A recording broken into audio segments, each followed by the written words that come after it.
안녕하세요. 하이드입니다. 하이엄. 저번에 해몽 설명하면서 음양오행론을 살짝 다뤘죠. 음양의 대전제, 어떤 현상으로 누군가는 벌고 누군가는 잃는다고 했어요. 내가 당근에서 시계를 파는 동시에 시계를 사는 사람이 생기는 거죠. 모든 걸 대립되는 음양의 상호작용으로 이해해 볼 수 있다고 했습니다. 재물운도 똑같아요. 부자 되는 법 영상에서 제가 일간별로 어떤 글자들이 있으면 부자 될 수 있는지 알려드렸죠. 돈을 버는 사람은 특정 글자가 갖춰진 거고 돈을 쓰는 사람은 그게 없는 거라고 했는데 이런 댓글들이 많더라고요.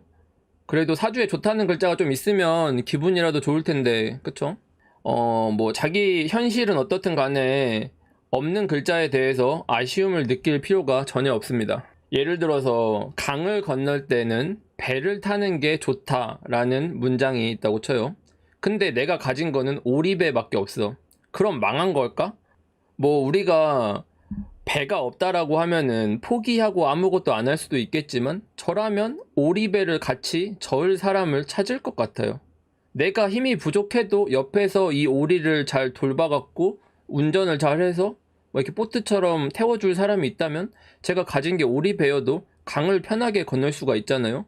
어찌됐건 배의 용도는 강을 건너는 것 뿐이니까 오리를 타던 배를 타던 강을 건너면 되는 거예요.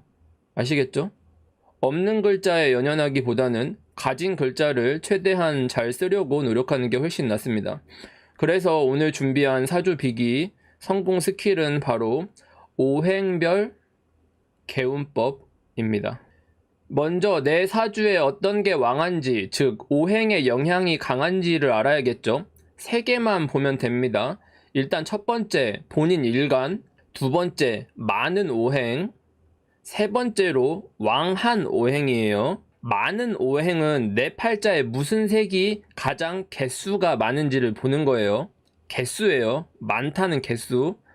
속궁합 미리 보는 방법에서 찝어드렸는데 오행은 3칸 이상부터 많다고 보시고 하나 정도면 적게 있다고 보시면 됩니다. 그 다음에 어떤 오행이 왕한지 보면 되는 거예요. 사람들이 제일 어려워하는 것 중에 하나가 많은 거랑 왕한 거랑 그게 그거 아니냐 이런 얘기를 많이 하시는데 이거는 사주의 근간이 되는 얘기예요. 사주에 빨간색이 많은 거랑 빨간색이 왕한 거는 완전히 다릅니다. 화가 예를 들어서 이렇게 있는 팔자가 2개가 있다고 쳐요. 그러면 둘 다 비슷한 구조가 아닐까 하는데 한 사람은 겨울에 태어났고 다른 한 사람은 여름에 태어났다고 해볼게요. 전자는 남들 다 추울 때 화가 2개 있으니까 좀 따뜻하게 지낸다는 거고 후자는 여름인데 화가 2개 있어서 지나치게 더운 거예요. 그러니까 뭐가 더 왕한지는 이 여름에 화가 투간한 애가 훨씬 왕합니다. 비교가 할 수 없을 정도로. 그래서 이 앞에 케이스에 해당하신 분은 그냥 화오행이 많다. 오른쪽에 해당하시는 거는 화오행이 왕하다예요. 투간 안 하는 것도 계절 중심으로 일단은 보셔야 돼. 근데 특정 사주들은 색깔이 복잡해갖고 뭔지 모르겠는 사주들은 그건 진단을 그냥 받으시는 게 좋을 것 같아요. 자기가 그 구조를 보긴 좀 어려워요. 초보자분들께서. 근데 일단은 색깔이 명확한 분들이 꽤 있으시니까 이거 보시면은 아실 것 같고요. 그러니까 퉁쳐서 정리를 하면 특정 오행이 많아도 이 사주를 둘러싼 계절의 영향이 가장 크다. 그래서 많은 오행이랑 왕한 오행을 구분해서 생각하면 좋습니다. 아무튼 어떤 오행이 왕한지 아는 방법 중에 제일 쉬운 건 계절을 보는 거예요. 첫 번째로 봄생인 사주, 인묘진월이면 목 오행이 왕한 겁니다. 월지 자리에 인묘진이 봄생이죠. 두 번째로 여름생, 여름생이면 화오행이 왕합니다. 계절로는 4월, 5월, 미월. 근데 미월이시면 그냥 토오행이 왕하다고 보시면 됩니다. 진술충미 중에서 미오행만 그래요. 미토만. 다음으로 월지에서는 신유술이 있으면 가을생이고 금오행이 왕한 거예요. 마지막으로 해자축은 겨울생이고 수오행이 왕한 겁니다. 됐죠? 이 계절이 말하는 거랑 비슷한 개념이에요. 근데 오늘은 거기에 자기 오행이 몇 가지 덧붙였을 때 얘기를 하는 겁니다. 일간이랑 월지 보시고 어느 색이 얼만큼 있는지도 보면 자기 팔자에 어떤 오행이 영향이 제일 강한지 감을 잡을 수 있을 거예요. 그거 바탕으로 오행별 영상 골라보면 되겠죠. 자, 자기 팔자에 토가 강한 분들을 개운시켜보도록 하겠습니다. 다 때리고 싶네요, 생긴 게. 토라는 건 계절로 치면 여름과 가을 사이를 말합니다. 계절이 넘어가는 중간 단계이다 보니 속도가 빠른 거죠. 계절 사이면 속도가 왜 빠른 건지 모르는 분들, 트렌치코트 언제 입어요? 이때다 싶을 때 냅다 입어야 되는 게 간절기 아우터잖아요. 우리가 추워지기 전에 잠깐 입어야 되는 그 시기들이 있잖아요. 그런 겁니다. 그래서 계절과 계절 사이는 체감상 빠르게 지나가죠. 이처럼 사주의 토가 강하면 주변에 비해 본인 속도가 되게 빠르다는 거예요. 뭔가 토하면 땅, 흙, 뭐 땅이라고 하면 왠지 가만히 있고 변함이 없고 곰돌이 푸우처럼 느긋할 것 같고 그러죠. 근데 토가 발달한 분들 실제로 보면 성격이 엄청 급해요. 속도가 빠르다는 건 이분들에게는 빠르게 처리할 일들이 많이 있다는 것도 돼요. 주변이 나에 비해 느리기도 하고 지 멋대로 하는 게 많다는 거라서 그런 문제를 지가 직접 처리해야 된다. 그러다 보니까 내가 자연스럽게 빨라진다. 이런 겁니다. 그래서 토가 강한 사람들이 머무는 곳은 뭔가 유기적으로 돌아가게 돼요. 일종의 관절 역할을 수행하는 분들이 많은데 토가 지나치게 강한 팔자는 그로 인해 문제를 많이 겪게 돼요. 실제로 관절이 안 좋습니다. 뭐 토가 많으신 분들, 토가 간여지동이신 분들 삐걱삐걱 거려요, 기본적으로. 원래 회사에서도 중간 관리직들이 엄청 바쁘죠. 주변에 내가 관여할 일도 너무 많고 또 이걸 내가 통제해야 한다. 그러다 보니까 사람이 너무 완고해져요. 자기가 정신없이 문제를 막 해결만 하면서 살다 보니까 이런 거에 대해서 유도리가 없어지는 거예요. 그래서 적당히가 안 되고 완벽주의가 된다. 대충대충이 안 된다. 이 부분은 화랑 비슷한데 왜 비슷하냐면 화가 화생토를 하잖아요. 얘네 둘은 비슷해요. 화도 꼰대, 토도 꼰대. 둘 다 있으면 꼰대. 그도 그럴 게 토가 강한 분들은 내 주변으로 인한 문제를 대비하고 싶어 하는 경향이 있어요. 그래서 문제를 미연에 방지하려는 준비를 많이 하고 싶게 되는데 안 그러면 내가 낄 일이 너무 많아지니까 그래요. 팔자에 목이 강한 분들도 준비를 많이 한다고 했는데 차이는 목이 강하면 준비할 때 돈을 많이 쓴다. 토가 강하면 준비할 때 모든 경우의 수를 대비하려고 한다. 그래서 내가 점쟁이 꿀팁을 하나 줄게요. 님들이 귀신처럼 사주 보려면 어떻게 해야 되냐면 토가 많은 애들은 여행 갈 때 짐이 산더미예요. 근데 여행 갈 때뿐만이 아니라 원래 짐이 산더미야. 걔네들은 온갖 거 다 갖고 다녀. 가방 같은 거 들고 다니는 거 보지? 이딴 걸 들고 다닌다고 하는데 나 옛날에 학교에서 나 드라이기 들고 온 애 봐서 가방에서 학교에 가방에 드라이기를 왜 들고 다니는 건지 모르겠는데 그런 거 들고 다녀. 얘네는 캐도 계속 나와. 집이 무슨 뭐 보물창고야. 이게 한 집에 다 들어갔나 싶을 정도로 많이 들어갑니다. 아시겠죠? 오행으로도 이렇게 디테일하게 볼 수 있다. 거의 대부분 그래요.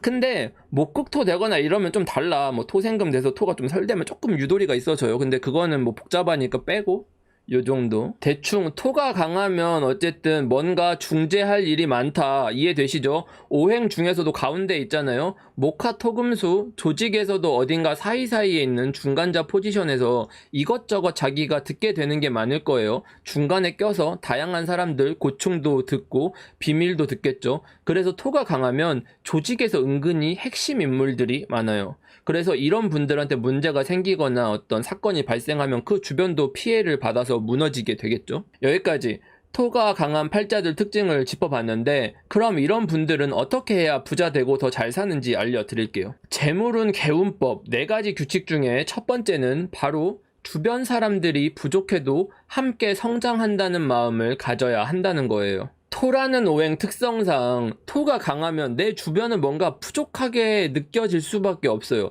아까 내가 제일 빠르다고 했잖아요. 그럼 내 주변이 나보다 항상 느린 거지. 뭔가 하나씩 뭐 실력이라든지 마음이든지 간에 부족한 면이 있을 거예요. 이때 토가 강한 분들이 성공하려면 가장 중요한 건 그럼에도 불구하고 이 바보들이랑 함께 가는 거예요. 주변의 단점들을 내 품에 안고 내가 얘네들을 다 품고 가겠다. 너네들은 다 재능이 있고 훌륭한 사람들이다. 이 생각을 하고 가야 잘 풀립니다. 두 번째로 현실적인 목표를 세우시는 게 좋아요. 님들 물상론 좋아하시죠? 솔직히 물상론 보면 안 돼요. 근데 토하면 뭐 땅이겠지. 그럼 땅에는 뭐든 심을 수 있으니까 토는 뭐 현실적이다. 이런 방식으로 통변을 하시는 분들 되게 많거든요. 근데 솔직히 까놓고 말해주면 토가 현실적이다? 진짜 말도 안 되는 소리고, 제가 볼 때는 토가 제일 정신이 약간 갔어요. 얘네들은 이상주의자야. 현실적이진 않아요. 현실적으로 사는 거지. 토가 강하면 자기 목표가 엄청 높아요.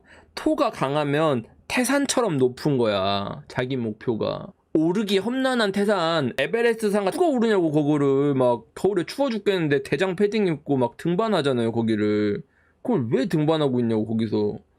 아무튼 그런 목표를 세우는 겁니다. 이상주의자요. 근데 내가 인터넷에서 검색을 해보면 토가 무슨 현실주의자네. 뭔 현실이야. 그냥 현실적으로 사는 거야. 어쩔 수 없이 살아야 되니까. 이 사람들 마음속에는 다들 에베레스트 산을 하나씩 가지고 있다. 그래서 토는 기본적으로 현실적이지 않아요. 토가 강하면 이 목표가 너무 높습니다. 근데 별로 큰 목표가 아닌 것 같은데 이 정도는 다들 목표로 가지고 있지 않나? 라고 생각하는데 이게 착각이라고. 지만 그렇게 생각해. 뭐 예를 들어서 나 아는 사람들은 막 나 은퇴하기 전까지 뭐 몇십억 정도만 모을래. 누가 몇십억을 현찰로 모으냐고. 그건 이상한 짓이야. 근데 그건 누구나 모으는 거라고 생각하는 그런 경향이 있다. 그게 착각이라는 점입니다. 토가 강하면 일반적으로 이해하기 어려운 부분이 좀 있으니까 우리가 토가 많은 사람들 이해하려고 하면 안 돼요. 토가 많은 사람들은 자기가 자기 자신도 이해가 잘 안 돼. 그래서 어쨌든 성공하고 싶은데 뭔가 잘 안 풀린다. 그럼 목표를 조금 점검하고 하향 조정해라. 자, 개운법 세 번째. 자신만의 생각에 너무 매몰되지 않도록 하세요. 토가 강한 분들이 대체로 생각이 많아요. 생각의 가지수도 많고 너무 깊게 들어갑니다. 한번 각 잡히면 사람이 동굴로 들어가요. 고민을 할 때도 일단 가지수가 되게 많아. 생각이 꼬리에 꼬리를 물고 해서 토가 강하면 막 불면증 같은 것도 있을 수가 있어요. 이상이 강하다는 거랑 뭐 똑같은 얘기야, 맥락은. 근데 이게 무슨 문제가 있냐면 사람이 생각이 계속 깊게 들어가다 보니까 넓어지는 게 아니야, 깊어. 그래서 매사에 좀 진지해진다. 이게 단점이라고 하면 단점이죠. 그리고 토가 강한 사람들은 자기 주변에 있는 사람들이 이상하게 자기 기분이나 상태에 영향을 너무 많이 받거든요. 그러니까 주변을 위해서라도 좀 심각한 표정 좀 짓지 말고 이상한 심각한 얘기도 하지 말고 한 번쯤 그냥 생각을 싹 비워보고 그냥 머리 텅텅 비우면서 살아가는 게 좋아요. 무슨 문제 같은 게 생기면 혼자 땅굴 파갖고 들어가지 말고 가끔 좀 뭐 쓸데없는 짓이나 시간 낭비 같은 거 하면서 머리를 좀 식혀주세요. 우리가 장고 끝에 악수를 둔다고 하잖아요. 지나치게 많이 생각하는 것에도 단점이 있다는 걸 기억하셔야 됩니다. 네 번째로 믿음을 가져야 합니다. 무슨 믿음이냐?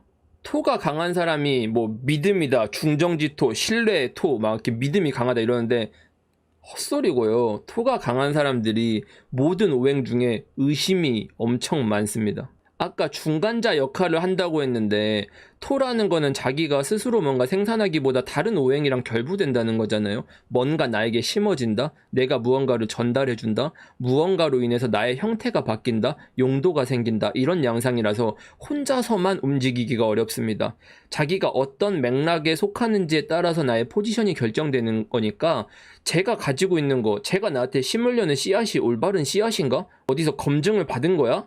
뭐 햇선 마크가 있는 건가? 뭐 이런 것들을 해서 의심이 많아요. 안 그래도 기본적으로 토라는 거는 어떤 걸 심을 수도 있기 때문에 뭐 어떤 애들은 뭐 나 너한테 씨앗 좀 뿌려줄게 했는데 뭐 씨앗인데 뭐 쓰레기 같은 뭐 이상한 씨앗일 수도 있잖아요.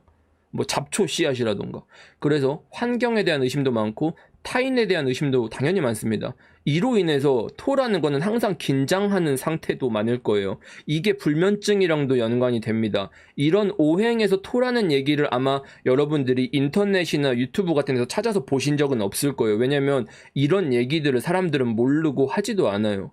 토라는 건 뭐 중정지 토니까 조절하는 역할만 있고 뭐 신뢰를 가지고 있고 믿음이라고 하지만 실제 우리가 필드에서 상담을 해보면 이 토라는 거는 굉장히 불안감을 만드는 거예요. 왜냐면 안 그래도 자기 주변에 이렇게 뭔가 의심하느라 항상 에너지를 쓰는데 토가 강해지면 자기 자신도 잘 못 믿습니다.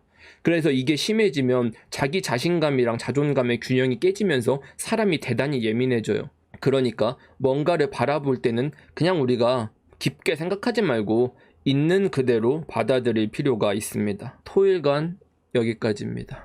자, 여기까지 특정 오행이 강한 사주, 좀 치우친 팔자가 성공하려면 명심할 규칙을 알려드렸어요. 행동 매뉴얼이 생각보다 구체적이지 않나요? 인간관계 처세술이라고 생각하셔도 되니까 일반적인 사회생활이 아니어도 자기가 성공하는 데 있어서 참고하시면 도움이 되실 겁니다. 조직에서 대하기 어려운 사람이 있다면 그분을 이해하는 데 참고해도 좋을 것 같아요. 침대 방향을 바꾸면 대박 난다 뭐 이런 거 기대하셨으면 실망 많이 하셨을 텐데, 혹시 뭐 사주에 화가 강하면 목을 들여라, 식물을 키우면 재물이 들어온다 뭐 이런 거 기대하셨을 수도 있겠네요. 저희 채널 스태프 중에 화왕하신 분이 있거든요. 식물 키우는 거 좋아해서 이런저런 거 사 모으던데 얘가 부자가 됐을까요? 얘는 거지입니다. 그러니까 자기 팔자에 애정을 갖고 이걸 어떻게 뽕을 뽑을지 고민하셨으면 좋겠어요.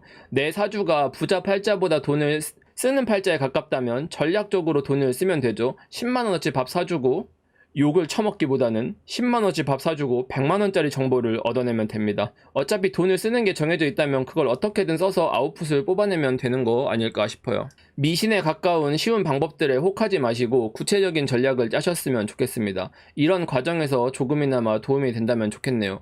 여러분들이 이 기초 수업들을 열심히 공부해서 수준이 높아진다면 제가 어려운 처세술도 알려드릴 거예요. 그럼 진짜로 수업 끝. 다들 부자 되세요. 언제나 그렇듯 복채는 구독과 좋아요, 댓글로 받겠습니다. 빠이염.